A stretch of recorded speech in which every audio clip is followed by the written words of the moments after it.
Nossa mensagem inicial de hoje é do livro Palavras de Vida Eterna, do Espírito Emmanuel, psicografia de Chico Xavier. E o título da mensagem é a mensagem 123, o título é No Pão Espiritual. No Pão Espiritual. E vamos encontrar o versículo de hoje, é o versículo 17 do capítulo 21 do evangelista João, que também foi apóstolo. E ele destaca o seguinte, é uma pergunta, não é, que Jesus faz ao apóstolo Pedro. Então é pergunta, resposta, não é? Jesus e Pedro. Disse-lhe terceira vez, Simão Bar-Jonas, não é? Simão, filho de Jonas. Pedro seria um outro nome, o nome cristão, o nome que Jesus deu a ele. Simão, filho de Jonas, Simão Bar-Jonas, amas-me? Terceira vez que Jesus estava perguntando a ele isso. Simão entristeceu-se por lhe ter dito terceira vez, amas-me? E disse-lhe, Senhor, tu sabes que eu te amo. Jesus disse-lhe, apacenta as minhas ovelhas. Bom, aqui vai só destacar, não é? Antes de ouvirmos Emmanuel, que lidar... Jesus é um espírito puro, mas Pedro não o era. Sendo assim, é um grande desafio nós lidarmos uns com os outros. Nós sabemos disso, não é? Como é desafiador estar nos grupos, exercendo uma liderança. Pedro seria um grande líder, não é? Mas exercendo uma liderança pacificadora, harmonizadora, incentivadora, e isso não é para todos, nós sabemos. E Jesus fala então a Pedro que era importante, aconteça o que acontecesse, que ele não perdesse esse foco, não é? Apacentar as ovelhas do rebanho, não é? Trazê-las para o redil, mantê-las em segurança, mantê-las bem orientadas. Mas vamos ouvir quem interessa, que é o nosso Emmanuel. Ele vai, então, comentar, e vamos repetir. Disse-lhes terceira vez, Simão, filho de Jonas, amas-me? Simão, entristecendo-se, por lhe ter dito terceira vez, amas-me? Disse-lhe, Senhor, tu sabes que eu te amo. Jesus, então, respondeu, apacenta as minhas ovelhas.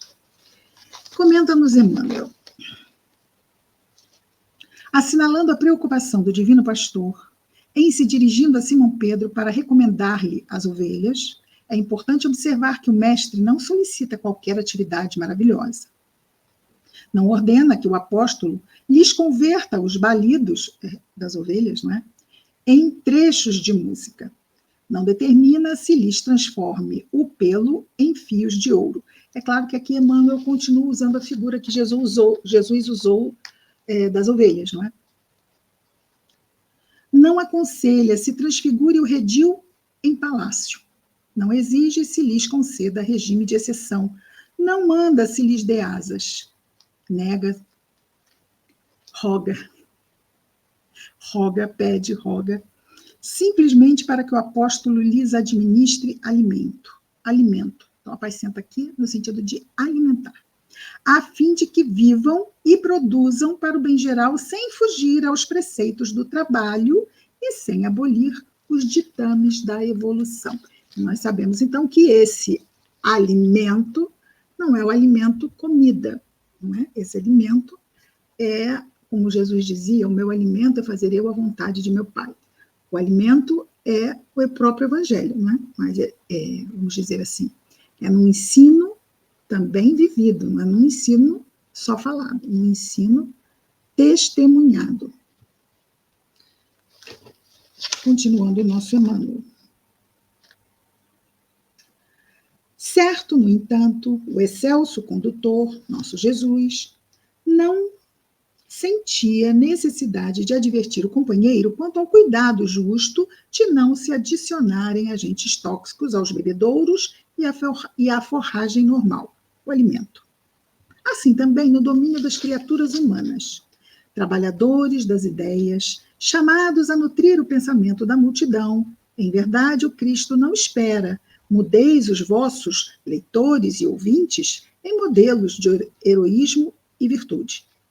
Confia com o vosso esforço correto para que a refeição do conhecimento superior seja distribuída com todos, aguardando, porém, que a mesa de vossas atitudes se mostre asseada e que o alimento de vossas palavras seja limpo.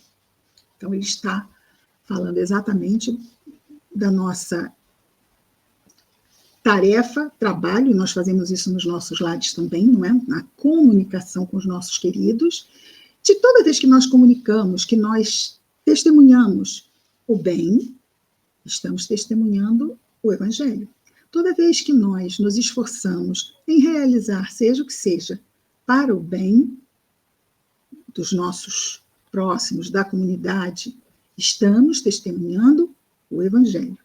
Estamos alimentando também aqueles que estão conosco. É como se nós nos alimentássemos e partilhássemos o alimento com os que estão próximos de nós.